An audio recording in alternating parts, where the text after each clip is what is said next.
우리는 지난 시간에 사무엘하 21장 15절로 21절의 말씀을 통해서 블레셋 가드의 거인족의 소생 4사람이 다윗의 부하들의 손에 쓰러지는 그 내용을 살펴보았습니다.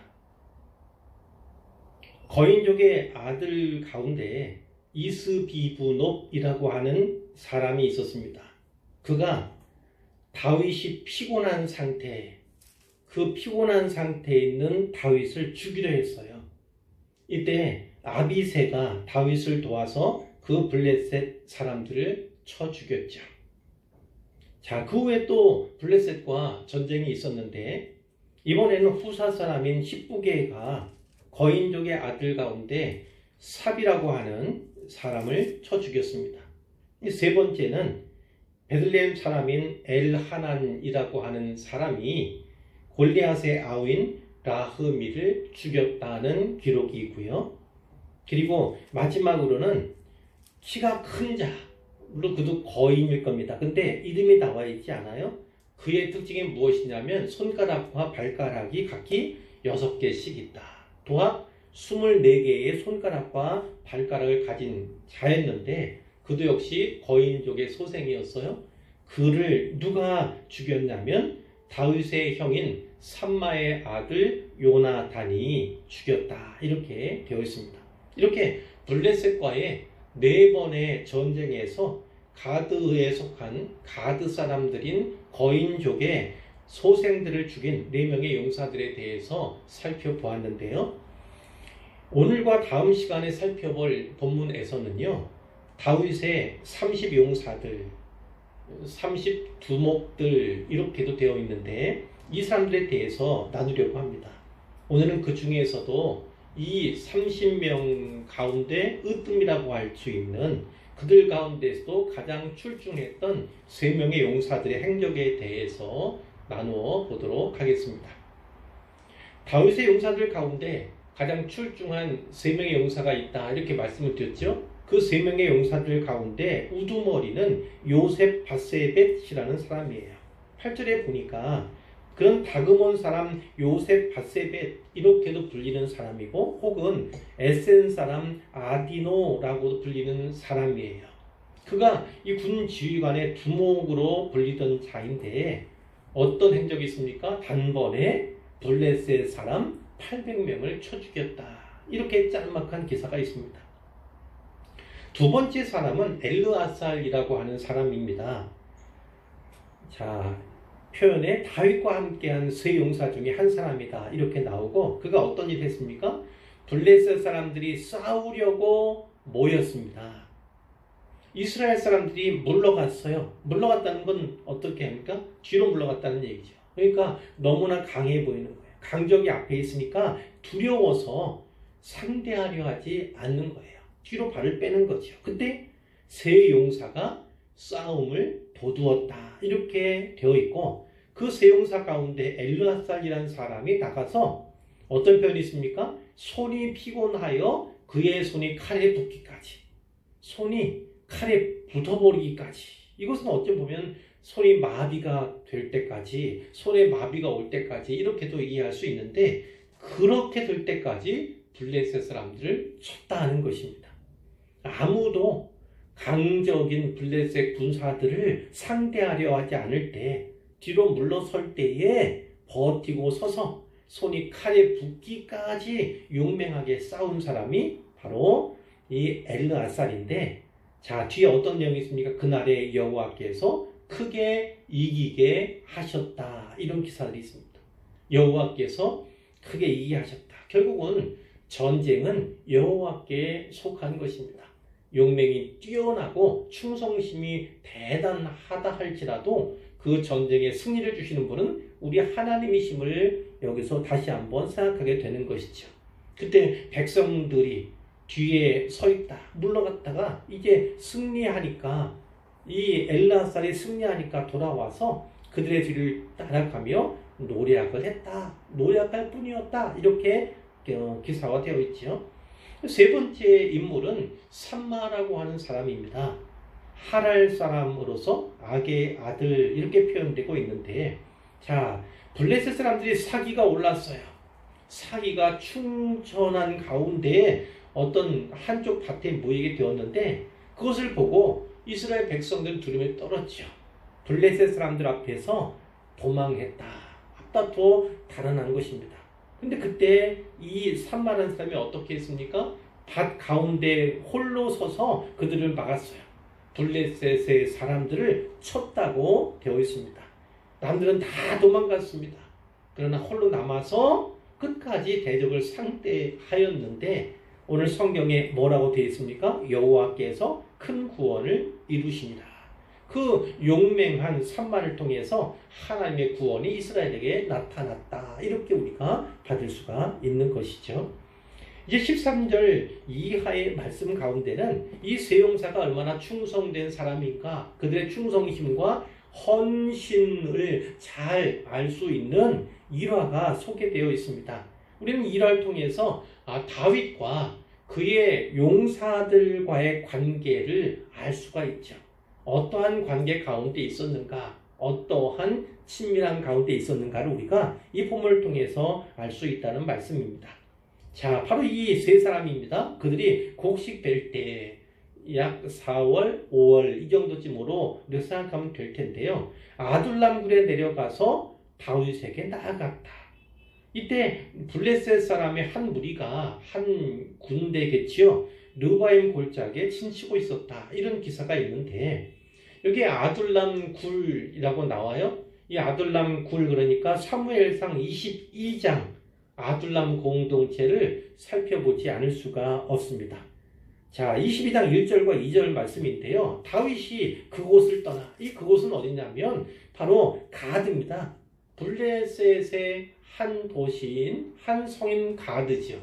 그 가드 왕으로 아기스가 있었는데 이 아기스에게 사울이 죽이려고 하니까 그 위협을 피해서 이 유다 땅에서는 더 이상 내 생명을 지키지 못하겠다. 보존하지 못하겠다. 이런 두려움 가운데 빠져서 어디를 갔습니까? 오히려 적군인 그 적군 블레셋 가드는 어디라고요? 바로 골리앗의 성읍이에요. 골리앗이 바로 거기 사람인 거지요. 그런데 그 속을 그걸로 들어간 거예요. 피하기 위해서 간 거지요. 그런데 그 신하들이 이 아기스의 신하들이 어떻게 합니까? 아니 받아주시면 어떻게 합니까? 저 다윗이 누구인 줄 모르셔서 그렇습니까? 사울이 죽인다는 천천, 다윗이 죽인다는 만만이라고 그렇게 환영하던 소리를 듣지 못하셨습니까? 그것에 대해 듣지 못하셨습니까? 이렇게 얘기를 하는 거죠. 죽여야 합니다. 이런 겁니다. 갑자기 다윗이 두려움에 빠졌어요. 그때 어떤 지혜를 발휘합니까? 미치광이 행세를 하는 거죠. 침을 질질 흘려요. 그리고 무언가 끄적끄적 쓰는 그런 흉내를 냅니다. 미치광이 행세를 하고 나서야 거기에서 쫓기듯이 나올 수가 있는 것인데 그 길로 도망하는 것이 아둘람 굴이었습니다. 이 아둘람 굴에 피신하였을 때 이 모든 형제와 또 아버지의 온 집이 듣고 그리로 내려갔다. 이렇게 되어 있는데 모든 형제 또 일가 친척들이 다 다윗에게 내려가는 것이죠. 그런데 그 일가 친척들뿐만이 아니라 환난 당한 모든 자, 빚진 모든 자, 마음이 원통한 자가 다 그에게로 모였다. 다윗은 그들의 우두머리가 되었다. 그와 함께한 자가 400명 가량이었다. 이렇게 기사화되어 있는데요. 오늘 나오는 본문에 있는 이 세 사람은 아마도 이때부터 다윗과 함께한 사람들일 가능성이 매우 큽니다. 자, 그때 다윗은 산성에 있었어요. 피신처에 있었고 또 블레셋 사람의 요새가 베들레헴에 있던 때입니다. 그러니까 블레셋이 아주 강성하게 활동하던 그런 것이죠. 침략하던 그런 때인데 아마 작전 회의를 하고 있었던 것 같아요. 갑자기 다윗이 향수에 젖어듭니다.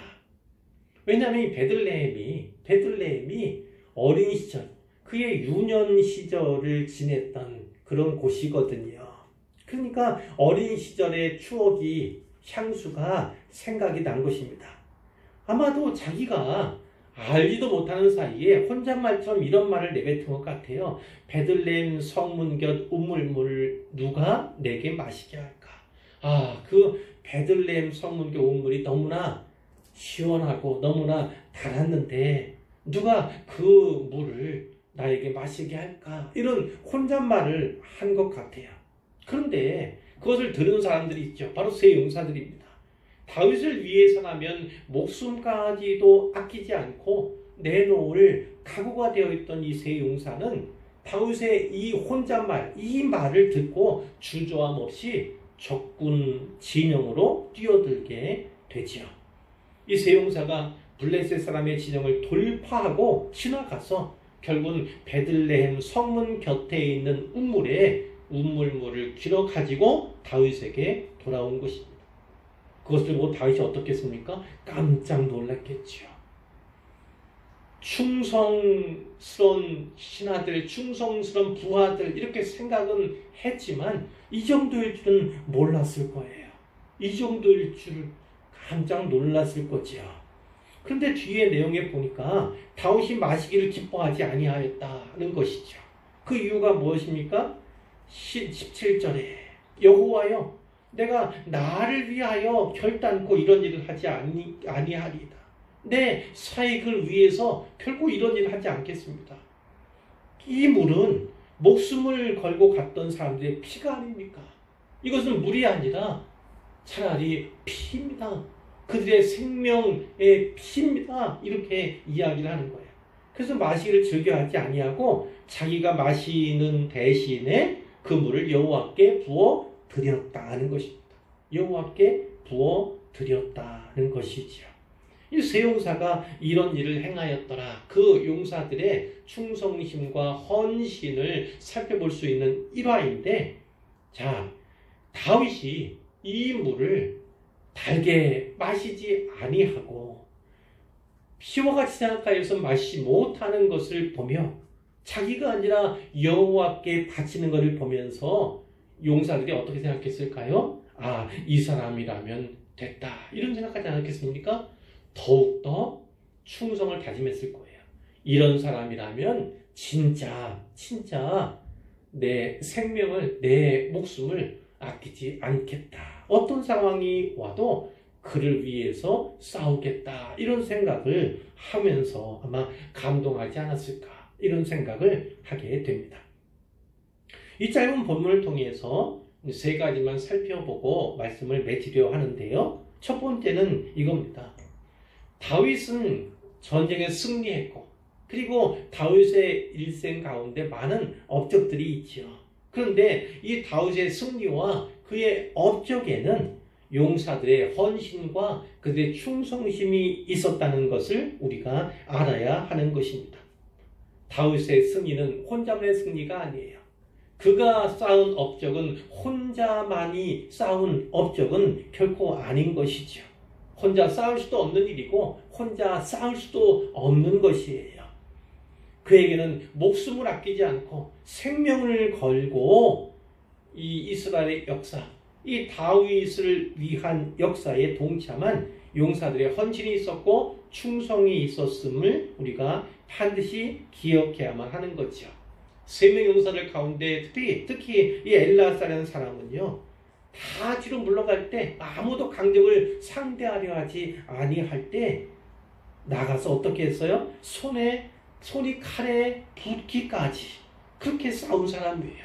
이 산마라는 사람은요, 백성들이 다 두려움에 빠져 도망쳤을 때 홀로 남아서 끝까지 그들과 싸운, 그들을 상대한 그런 인물로 기록이 되어 있습니다.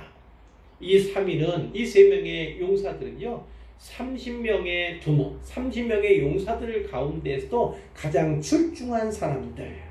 그 출중은 바로 이렇게 큰 충성과 큰 희생을 통해서 가능했던 것이고요. 결국은 그 희생과 헌신의 바탕이 되어서 가장 존귀한 자들이 되었다 하는 것을 우리가 잊어서는 안 되겠습니다. 오늘 우리도 역시 전장을 살아가는 사람들이에요. 전쟁터를 살아가는 사람들입니다. 영적인 싸움을 날마다 싸워가는 것이 바로 그리스도인의 모습인 것이죠. 우리도 이 영적 싸움에서 이 용사들과 같이 불굴의 신앙을 가졌으면 좋겠어요. 그래서 다윗에게 가장 존귀한 새 용사로, 가장 탁월한 새 용사로 인정받았던 것처럼 주님 앞에서, 하나님 앞에서 존귀한 자로 세워지기를 간절히 소원합니다. 두 번째는요, 그러나 이 용사들에게 승리를 주신 분이 여호와이심을 우리가 꼭 기억해야만 하는 것이죠. 이 용사들을 통해서 블레셋의 소나기에서 이스라엘을 건져내셨다, 구원하신 분이 바로 하나님이심을 우리가 잊어서는 안 되는 거예요. 우리가 본문에서 보았던 것처럼 다른 사람들은 다 뒤로 물러갔습니다. 다 도망치기에 바쁜 그런 상황들이 있었지요. 군사적으로 보기에는요, 절대 열세적인 상황임에 틀림이 없어요. 그러나 그 열세의 상황에서도 승리를 주셨어요. 큰 승리를 주신 분이 바로 하나님이시라는 것입니다. 그들의 전공이 혁혁하게 나타나고 그들의 활약이 대단함을 우리가 본문 통해서 알 수 있지만, 그 이면에, 그 뒤에서 하나님께서 일하셨다, 하나님의 도우심이 거기에 있었다는 사실을 우리가 알게 되는 것이죠. 10절에서도 그날의 여호와께서 크게 이기게 하셨으므로, 여호와께서 이기게 하신 것입니다. 큰 승리를 주신 거죠. 12절에도 여호와께서 큰 구원을 이루시니라, 이런 말씀이 분명히 있는데, 전쟁은 여호와께 속한 것입니다. 승리는 여호와께서 주셔야만 가능한 것입니다. 승리했다 할지라도 하나님의 도구로 사용된 것에 대해서 감사하는 것이 필요한 것입니다. 그러니까 우리가 어떠한 역량이 필요하고, 전쟁터에서, 영적인 싸움터에서 전쟁을 수행한 능력이 필요하지만, 그보다 더 중요한 것은 하나님에 대한 확신이에요. 하나님께서 승리케 하실 것을, 하나님께서 구원해 주실 것을 확실히 믿는 그 신뢰와 믿음이 필요하다는 것이죠.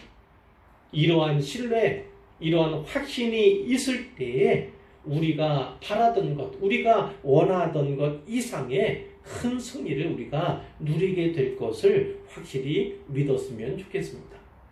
이제 마지막으로 한 가지인데요, 우리도 이들과 같이 그리스도의 군사로 부름받은 자들임을 잊지 말고 기억해야 합니다. 자, 우리는 거룩한 용사들로 부름을 받은 거지요. 그러니까 그 부르심에 합당하게 충성된, 그리고 헌신된 그런 삶과 신앙을 가져야 할 줄로 믿습니다. 이들이 어떻게 했어요? 다윗이 그 베들레헴의 우물물을 기억하면서, 생각하면서 추억하고 향수에 젖어서 자기도 모르는 사이에 혼잣말로 내뱉은 그 말을 듣고 어떻게 했습니까? 자기 목숨을 아끼지 않고 달려간 겁니다. 적진을 돌파해 간 것이죠. 다윗이 결국 어떻게 얘기합니까? 이것은 물이 아니고 저들의 피입니다. 그 물을 마실 수 없어요. 그 물을 마시지 못합니다. 그래서 자기가 아니라 하나님께 드린 거지요. 하나님, 저들의 충성을 기억해 주십시오. 하나님, 저들의 이 희생을, 헌신을 기억해 주십시오. 이런 뜻 아니겠습니까? 그러면서 어떤 결심을 합니까? 자기를 위해서, 제 자신을 위해서는요, 어떤 요구도 하지 않겠습니다. 이런 겁니다. 다른 말로 하면 그런 겁니다. 감동한 다윗이요, 내가 높은 지위를 가졌다고 해서, 높은 권세를 가졌다고 해서, 저들이 내 부하이고 내 신하라고 해서 결코 내 지위를, 권력을 남용하지 않겠습니다. 이런 다짐을 하게 되는 것입니다.